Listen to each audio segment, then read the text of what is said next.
اهلا بيكم قناه هاند كرافت. النهارده وهي مشمال النهارده هنتعلم مع بعض طريقه عمل فروع من الكريستال. هي شكلها زي ما انتم شايفين كده شيك جدا وجميله وعمليه، تحطيها في الصالون، تحطيها في اندريه، في منها الوان متعدده في شكل في فازه، بس معلش سامحوني هي الفازه صغيره شويه، طبعا انت بتحطيها في فازه كبيره مع فازه كده من الكريستال بتبقى بتدي رونق جميل جدا وشيك جدا وبهجه كمان في المكان. وكفايه ان انت برضو عامله حاجه بايديكي ومش منتشره ومش هتلاقيها عند اي حد. تابعوني في قناتي همة شومان وهنتعلم مع بعض طريقه عمل فروع من الكريستال. يلا نبتدي ونشوف الادوات ايه. معانا الادوات دوت شريط من السيرما، منه فضي ومنه ذهبي، هو بيتباع كده بالبكره كده على حسب ما هتعملي الفرع بتاعك لونه ايه، في منه الفضي وفي منه الذهبي. وديت كده وتر الكريستالات اهي، منها الوان زي ما انت شايفه، اخضر، شامبين، موف، زهري، تركواز يعني، احمر زي ما هنا. وفي الفيديو السابق اللي قبل ده والسابق اللي قبل ده هتشوفوا كل الحاجات دي بالتفصيل. احنا هنتعلم مع بعض طريقه العمل النهارده. ومعانا قصافه عشان نقص بيها السلك، ومعانا السلك ذهبي اهوت، ومنه فضي على حسب ما هتستخدمي الالوان ايه. وطبعا معانا مسدس الشمع، ودوت الحامل بتاع الفرع دوت كدعامه ليه عشان بيمسك في الوردات ديت، بنثبتها على الفرع دوت تمام. وطبعا سوليتيب عشان بمشي عليها بالسوليتيب عشان امسكها، وبعدين بلف عليها الشريط السيرما ده الفضي او الذهبي زي ما انت عايزه. يلا نبتدي نشوف مع بعض في الشغل، نوسع بقى كده عشان نشوف الشغل هنبتدي نعمل ايه. طيب دلوقتي يا جماعه احنا هنبتدي الشغل. بنقص الكريستالات على حسب ما احنا عايزين السلك. انا كده محضراه عشان وقت الفيديو. بقصه طبعا اهو بالقصافه عادي، المقاس مش كتير يعني اهوت، مقصوصه معايا.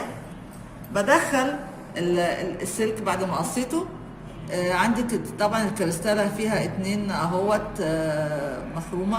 بدخل السلك وبروح ملفاه من الناحيه التانيه، ببرمه الاتنين قد بعض، وبفضل ابرم كده اهوت، كده اهو كده اهو عشان اقفل عليه على الكريستال تمام. خلاص بعمل عدد من الكريستالات دي 5 عشان يديني شكل الورده. بعمل يعني ديت الكريستاله دي بكررها ايه 5 وحدات. انا عاملاها طبعا عشان وقت الفيديو. ادي واحده وادي الثانيه 3 4 ادي 5 تمام. ادي بجيب الاثنين كده اهوت مع بعض اهوت تمام، باينه في الفيديو. بروح بقفل عليهم بالسلك مع بعض اهمت، بروح ببرم السلك كده اهوت، بقفل عليها بس تمام. باجي باخد الثالثه اهيت جنبهم، بصوا بتنيها كده علشان اعرف اتحكم فيها تمام اهو. ببرم تاني في اتجاه واحد عشان ما تبقاش واحده يمين واحده شمال، مش هتظبط معاكي، او بمعنى اصح هتفك. ادي كده كونت 3. باخد الرابعه تمام اهي، ببرم تمام. ادي كده عندي 4 يعني كانهم 4 ورقات تمام. باجي بعمل ايه؟ ده كريستاله برضو اللي هي بتتباع بالفرع دوت، برضو نفس الحكايه. هي فيها الخرم بتاعها، بدخل فيها السلك زي ما احنا شايفين، بنصصه وببرم اهو السلك بتاعي مبروم، بقفل عليها يعني على الكريستاله. وباجي باخد دهيت بحطها كده في نص الوردايه تمام اهي، وبلف عليها بقفلها مع يعتبر يعني ال4 ورقات، كانها ال4 ورقات. باخد الورقه الاخيره بتاعتها اهيت، وبحاول اظبطها عشان بصوا يبقوا جنب بعض بالظبط. ازاي بحاول اظبطهم كلهم يبقوا شكل جنب بعض بالظبط. وبايديا كده من الناحيه التانيه انا ماسكه بايد وببرم بالايد التانيه في نفس الاتجاه اهوت كده. عملنا اول ورقه اول ورده سوري اهيت تمام. انا بعمل من الورده دي حوالي 5 يا 6 تمام. 3 6 بعمل 6، 3 يمين و3 شمال بثبتهم على السلك دهوت تمام. وباجي بروح بقى ايه، خلاص انا عشان الوقت بخلصت دول تمام الستة، وليكن انا خلصتهم خلاص الستة. باجي بقى بجيب الفرع بتاعي اللي هو الدعامة دي، اهي سلك عادي خالص بس هو مقوى شوية تمام. انا كمنظر جمالي ممكن اعمل فوق كريستالة زي دي يا جماعة، بصوا زي ده اهي بتبقى في اول الفرع تمام. او ممكن اعمل زي دهيت كريستالات تانية يعني بتطلع برضو شكلها حلو، يعني تنوع بس مش اكتر. طيب انا عملت جبت كريستالات الموف معايا اهيت عشان تبقى نفس الشكل. بعمل واحدة اطول شوية من يعني هما بيبقوا 3 تمام. ادي واحدة اطول سنة شوية، وادي التانية وادي التالتة اهو اهو، بس ما عملتش اي حاجة تمام. ببرم عليهم ال3 مع بعض، بقفل عليهم تمام كده اهوت. هاجي هعمل ايه، باجي عند اول السلك بتاعي بحطها كده اهوت تمام، وباجي بالسوليتيب بتاعي بثبتها عشان اعرف احط عليها شريط السيرما بتاعي. معلش عشان هو البقرة لسه جديدة، افتحها بس.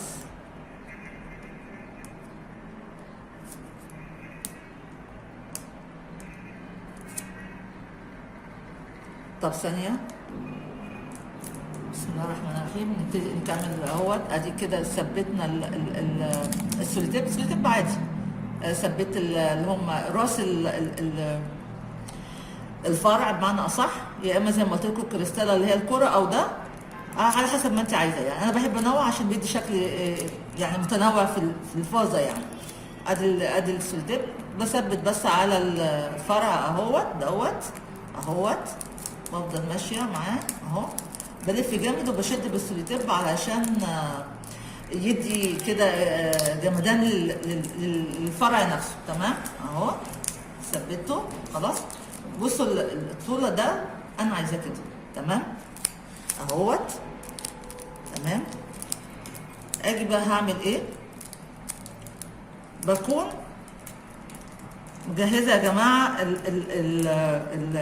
الفرع دوت، بلف عليه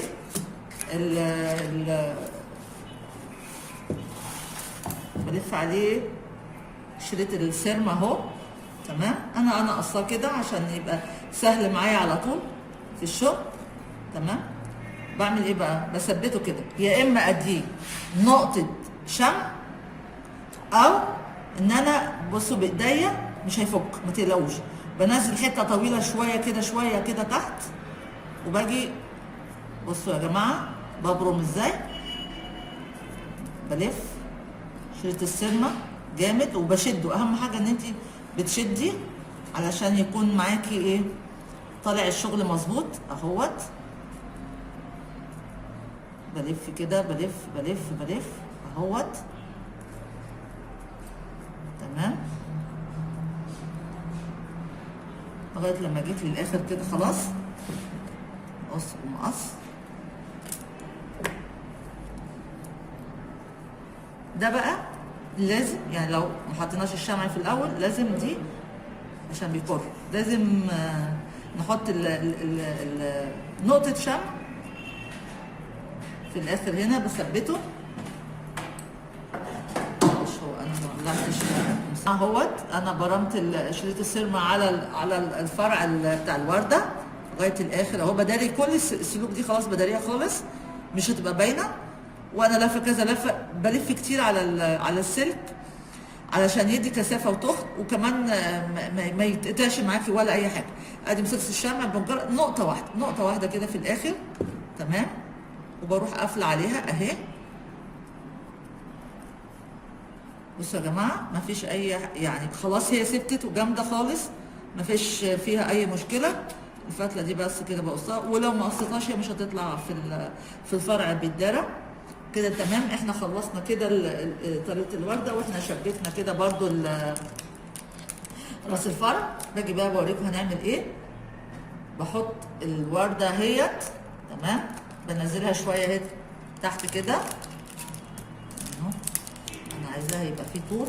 ثواني كده اهوت، بلف تاني بالسلتيب، باجي بالورده. ليه بقى في طول؟ انا مدياكم كل التكات.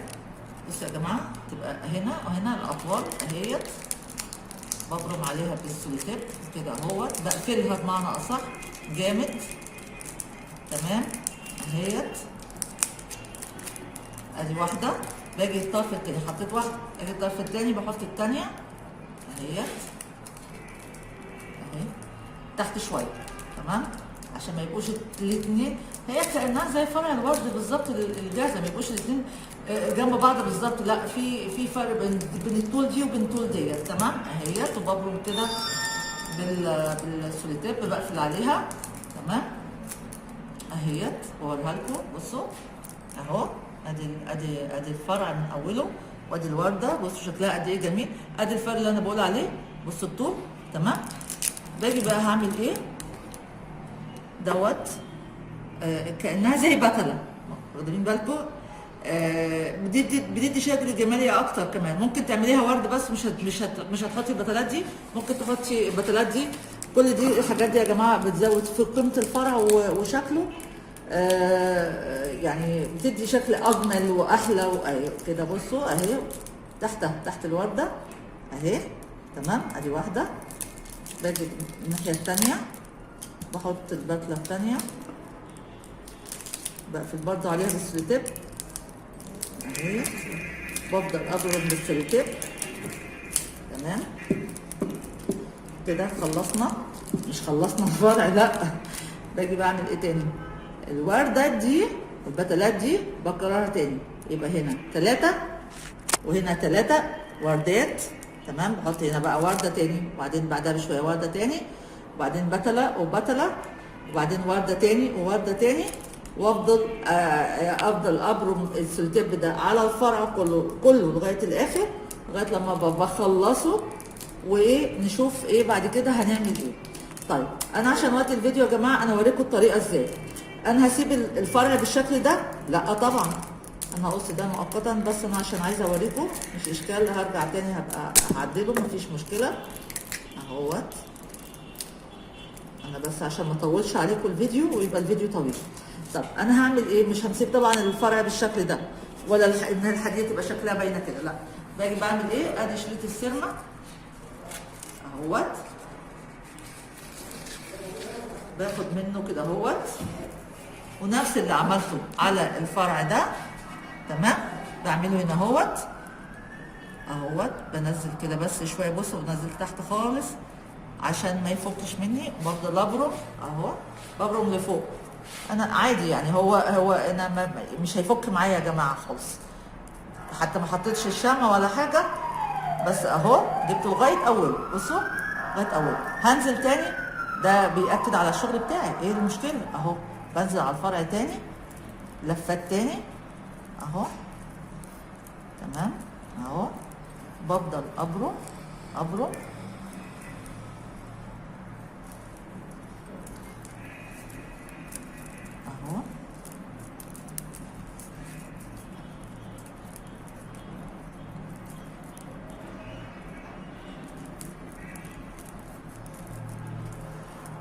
لغايه لما انا جيت لغايه الورده. معلش هتتلخبط معايا شكل الورده، بعدلها تاني، كل ده بيتعدل تاني. بصوا يا جماعه انا بلف ازاي. بصوا اهي الفرع اهو، الورده، بنزل تاني لتحت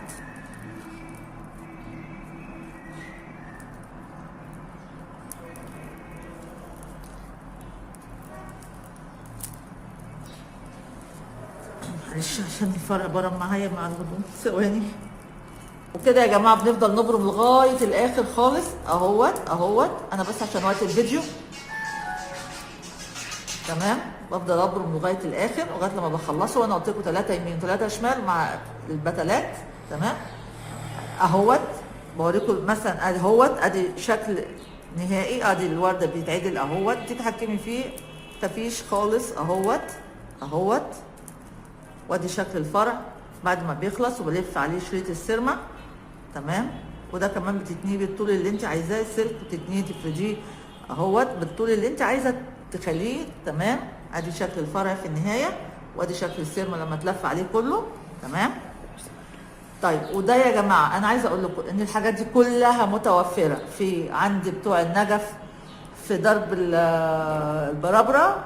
تمام، كل الخامات دي متوفره في درب البرابره عند بتوع النجف، ومفيش اي مشكله خالص. والسلوك دي كلها متوفره برده، هتجيبي من عندهم برده. السلك كله متوفر، السلك الفضي والذهبي. واشتغلوا بقى وروني، ويا رب يكون الفيديو بتاعي عجبكم. ولو عجبكم ما تنسوش اللايك والشير سبسكرايب. وانا مستنياكم في اي استفسار او تعليق، مستنياكم مع قناه همات شومان وهاند كرافتس. باي باي.